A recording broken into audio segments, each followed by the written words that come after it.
ஜனநாயகன் படம் அனௌன்ஸ் பண்றதுக்கு முன்னாடி இருந்தே ஒரு ரூமர் போயிட்டு இருக்குது. என்ன அப்படின்னா, இது வந்து பகவந்த் கேசரி படத்துடைய ரீமேக் அப்படின்றது ஒண்ணு.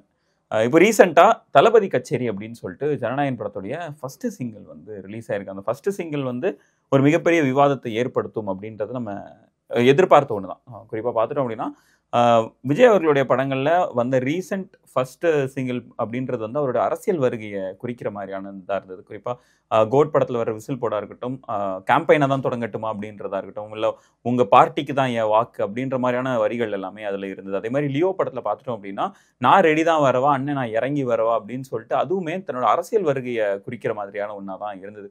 அப்படின்னும்போது இந்த தளபதி கச்சேரி அப்படின்றதும் அவரோட அரசியல் வருகையா தான் இருக்கும். ஸோ அந்த ஒரு மீட்டர்ல ஒரு மிகப்பெரிய எலிமெண்ட்டா இருந்துச்சு. அது ஒரு மிகப்பெரிய ஃபேக்டரா இருந்தது. அத எதிர்பார்க்கிறதுக்கு. ஆனா, அது இப்போ வேற மாதிரியான ஒரு விவாதத்த கிரியேட் பண்ணியிருக்கு அப்படின்னு தான் நம்ம சொல்லணும். குறிப்பா என்னன்னா, இச்சிப்பட் இச்சிப்பட் அப்படின்னு சொல்லிட்டு பகவந்த் கேசரி படத்துல ஒரு சாங் வரும். அதுல ஸ்ரீலீலா, காஜல் அகர்வால் அண்ட் நம்ம என்பிகே, நந்தமூரி பாலகிருஷ்ணா 3 பேருமே டான்ஸ் ஆடியிருப்பாங்க. கிட்டத்தட்ட அதே ஃபார்மேட்ல தான் இங்கேயும் இந்த 3 பேர் டான்ஸ் ஆடுறாங்க அப்படின்னு சொல்லிட்டு சொல்றாங்க. யாருன்னா விஜய் அவர்கள், பூஜா ஹெக்டே அண்ட் மமிதா பைஜு அப்படின்னு சொல்லிட்டு இந்த 3 பேரும் ஆடுறாங்க. ஸோ அதுக்கான ஒரு அதோடைய ஆக்சுவல் ரீமேக் தான் அந்த படமா இருக்குமோ அப்படின்ற அந்த ஒரு ரூமருக்கு எக்ஸ்ட்ரா கொஞ்சம் ஃபியூல் விட்டுற மாதிரியா இந்த சாங் அப்படின்றது அமைஞ்சிருக்கு. அவங்க எதிர்பார்த்த ஒரு விவாதம் கிரியேட் பண்ற விவாதம் அப்படின்றது வேறையா இருந்தது. அண்ட் அது கிரியேட் பண்ண விவாதம் ஆக்சுவலா கிரியேட் பண்ண விவாதம் அப்படின்றது டோட்டலா வேற ஒண்ணா இருக்குது. இது இன்னுமே சிலருக்கு வந்து ஒரு அச்சத்த ஏற்படுத்துறத நம்மளால பார்க்க முடியும். குறிப்பா என்னன்னா, "ஏய் என்னய்யா பகவந்த் கேசரி அப்படின்றது ஒரு ப்ராப்பர் மசாலா படம். அத தாண்டி தமிழ் சினிமாவா இருக்கட்டும், இல்ல நடிகர் விஜய் அவர்களுடைய ரீசென்ட் படங்களா இருக்கட்டும், அந்த பியூர் கோர் கமர்ஷியல் எலிமெண்ட்ஸ் எல்லாத்தையுமே தாண்டி, அத பிரேக் பண்ணி சில வேற மாதிரியான ஒரு கமர்ஷியல் குடுத்துட்டு இருக்கும்போது, பகவந்த் கேசரி அப்படின்றது பியூர் கமர்ஷியல் மசாலா படம் அப்படின்னும்போது, மறுபடியும் எதுக்கு அங்க போறாங்க?" அப்படின்ற ஒரு கேள்வி வந்து எல்லாருக்குமே இருந்தது. சிலர் வந்து அவங்களோட ஏமாற்றத்த சோசியல் மீடியால பதிவிடுறதையும் நம்மளால பார்க்க முடியுது. பட் இங்க வந்து நம்ம இன்னொரு விஷயத்தையும் மிஸ் பண்றோமோ அப்படின்ற ஒரு எண்ணமும் நமக்கு தோணுது. என்ன அப்படின்னா, விஜய் அவர்களுடைய சூப்பர் ஹிட் படங்கள் எல்லாமே நம்ம பார்த்துட்டோம் அப்படின்னா, நெறைய படங்கள் வந்து ரீமேக்கா இருக்கிறத நம்மளால சொல்ல முடியும். பிரியமானவளேல ஆரம்பிச்சு, நினைத்தேன் வந்தாயா இருக்கட்டும், கில்லி, போக்கிரி இந்த மாதிரியான பல சூப்பர் ஹிட் படங்கள் இப்போ நண்பனா இருக்கட்டும், காவலனா இருக்கட்டும், இந்த மாதிரியான நெறைய சூப்பர் ஹிட் படங்கள் வந்து அவருக்கு ரீமேக் படங்களா அமைஞ்சிருக்கிறதையும் நம்மளால பார்க்க முடியாது. அதுவும் குறிப்பா தெலுங்கு படத்துடைய ரீமேக்கா இருக்கிறத நம்மளால பார்க்க முடியுது. ஒக்குடுவா இருக்கட்டும், போக்கிரியா இருக்கட்டும், இல்ல நினைத்தேன் வந்தாதையோட தெலுங்கு வெர்ஷன் அதாவது ஒரிஜினல் வெர்ஷன் பார்த்தோம்னா, பெல்லி சந்ததி அப்படின்னு சொல்லிட்டு அது வந்து தெலுங்கு படம். அது மாரியான பல சூப்பர் ஹிட் படங்கள்ல வந்து விஜய் அவர்கள் குடுத்தது அப்படின்றது தமிழ் சினிமாவோடும், தெலுங்கு சினிமால இருந்து அவர் ரீமேக் பண்ணது ரொம்ப அதிகமாவே ஒரு மிகப்பெரிய வெற்றிய குடுத்திருக்கு. ஏன் ஒய் நாட் அந்த ஃபார்முலா இப்போ ஒர்க் ஆகாதுன்னு நம்ம நினைக்கிறோம்? அப்படின்ற ஒரு கேள்வியும் நமக்கு எழுது. அதுவும் பகவந்த் கேசரி அப்படின்றது வந்து நேஷனல் அவார்டு வின் பண்ண படம். அதுக்கான ஒரு கிரிட்டிக்கலி ஒரு ரிசப்ஷனுமே அதுக்கு இருக்கிறத நம்மளால பார்க்க முடியும். ஆஃப்கோர்ஸ் அதில வந்து நெறைய கொஸ்டின்ஸும் இருந்தது.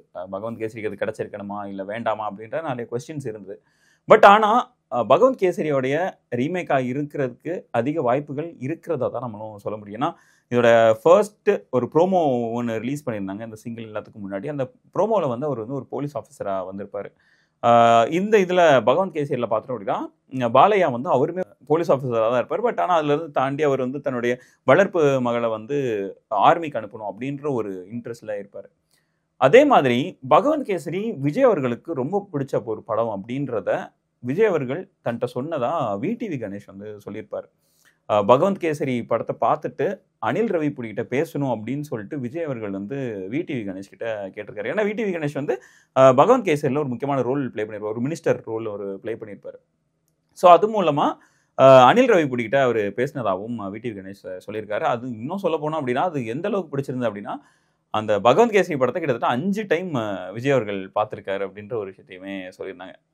மேபி லைக் என்னன்னா, இது வந்து பகவந்த் கேசரிய பொறுத்தளவுல தமிழ்நாட்டுல பெரிய லெவல்ல ரிசப்ஷன் இருந்ததா அப்படின்னு கேட்டோம்னா, அன்பார்ச்சுனேட்லி இல்லன்னு தான் சொல்லணும். கிட்டத்தட்ட 1 கோடி தான் ஒட்டுமொத்த கலெக்ஷனாவே இருக்குது. தமிழ்நாட பொறுத்தளவுல இதோட ஒட்டுமொத்த வசூல் அப்படின்றது 1 கோடி தான் இருக்கு.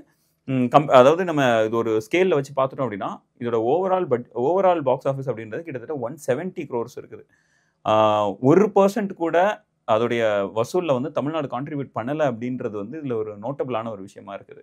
எதனால நோட்டபிளான ஒண்ணு அப்படின்னு பார்த்துட்டோம் அப்படின்னா, விஜய் அவர்களுடைய ரீமேக் படங்கள நம்ம எடுத்துக்கலாமே. ரீமேக் படங்கள் எந்த அளவுக்கு தமிழ்நாடு ஆடியன்ஸால அதுக்கு முன்னாடி அது பார்க்கப்பட்டுச்சு அப்படின்ற ஒண்ணு இருக்கு. இப்போ போக்கிரியா இருக்கட்டும், ஒக்குடுவா இருக்கட்டும், இல்லை பெல்லி சந்ததியாக இருக்கட்டும், பாடிகார்டாக இருக்கட்டும், த்ரீ இடியட்ஸாக இருக்கட்டும், இன்னும் பல படங்கள் இருக்குது. அது எல்லாமே தமிழ் ஆடியன்ஸால் அதுக்கு முன்னாடியே பார்க்கப்பட்டுச்சு. அதுக்கு முன்னாடியே தமிழ் ஆடியன்ஸால் கொண்டாடப்பட்டுச்சான்னு கேட்டேன்னா, அப்பார்ட் ஃப்ரம் த்ரீ இடியட்ஸ் மற்ற எதுவுமே பெருசாக தமிழ் ஆடியன்ஸால் கொண்டாடப்படலை அப்படின்னு தான் சொல்லணும். தமிழ் ஆடியன்ஸ்க்கு அது பெருசாக வந்து ரீச் ஆகலை. அதை அப்படி நம்ம எடுத்துக்கலாம் நினைக்கிறேன். தமிழ் ஆடியன்ஸ்க்கு அந்த படங்கள் வந்து பெருசாக ரீச் ஆகலை அப்பார்ட் ஃப்ரம் த்ரீ இடியட்ஸ். ஏன்னா த்ரீ இடியட்ஸ் வந்து அந்த டைமில் மாதவன் இருந்தது அப்படின்றது வந்து தமிழ் ஆடியன்ஸ்க்கு கொஞ்சம் ஒரு ஒரு சின்ன வெளிச்சம் போட்டு காட்டினதையும் நம்மளால் சொல்ல முடியும். அண்ட் அதுவும் இல்லாமல் ஆமீர் கான் நடித்த படம், ஹிந்தி படங்கள் எப்பவுமே யூஸ்வலாக நல்லா பெருசாக ஓடிச்சு அப்படின்னா தமிழ்நாட்டிலையுமே நல்ல வரவேற்பு கிடைக்கிறத நம்ம 2-3 இடத்துல பார்த்துருக்கோம். So apart from three idiots மற்ற எதுவுமே தமிழ் சினிமாவுக்கு அறிமுகம் இல்லாத படங்களை கொடுத்து அவர் ஹிட் கொடுத்துருக்காரு அப்படின்ற மாதிரி நம்ம எடுத்துக்கலாம். ஸோ தமிழ் சினிமாவுக்கு இந்த மாதிரியான ஒரு படத்தை நான் அறிமுகப்படுத்துகிறேன் அப்படின்ற மாதிரியான ஒரு வைப்பில் ஒருவேளை விஜய் அவர்கள் இறங்குறாரோ அப்படின்ற ஒரு சந்தேகமும் நமக்கு எழுது.